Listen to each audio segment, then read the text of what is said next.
પારડી 4 રસ્તા નજીક આવેલ પારડી ડીસીઓ સાર્વજનિક હાઈસ્કૂલમાં સાયકલ સ્ટેન્ડના પતરાના શેડમાં અચાનક જીબીનો વીજળીનો જીવંત તાર તૂટી પડતા પતરાના શેડ પર આગ લાગતા ભાગદોડ મચી જવા પામી હતી।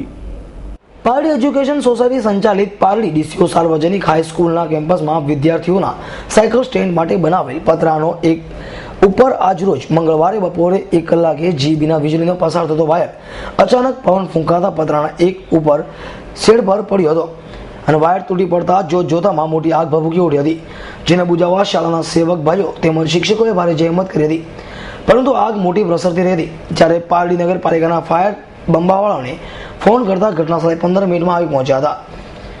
આગને 10 મિનિટમાં જ કાબૂમાં કરી હતી અને પાલિકાના ફાયર ફાઈટર રાજેશ યાદવ, સભ્ય પુષ્પાબેન પારડીવાલા, શાળાના સંચાલક મંત્રી હેમંતભાઈ દેસાઈ વગેરે ઘટનાસ્થળે આવી પહોંચ્યા હતા અને આગને બુઝાવવાનો જહેમત ઉઠાવી હતી।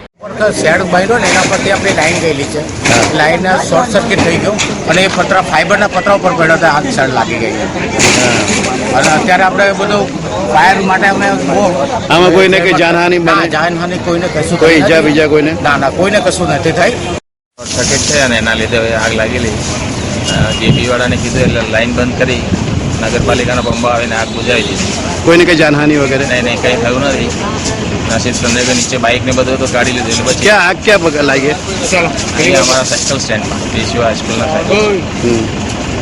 બીજું આના માટે આવનાર દિવસો શું સુરક્ષા સુરક્ષા તો એ કરવાની હોય, ઉપર જે વાયર જાય છે એ લોકોએ કન્સીલ કરી આપવા જોઈએ ઉપરથી આવી જગ્યાએ, જ્યાં આગળ આખા દિવસમાં લગભગ કેટલું નુકસાન થયું અંદાજે? હવે એ તો નુકસાન કરાવીએ ત્યારે ખબર પડશે। જો કે આ પતરાના સ્ટેન્ડમાં કોઈ વાહન પાર્ક ન હોવાના કારણે મોટી દુર્ઘટના થતા બચી ગઈ હતી। અમૃત પટેલ, એસ9 ન્યૂઝ, પારડી।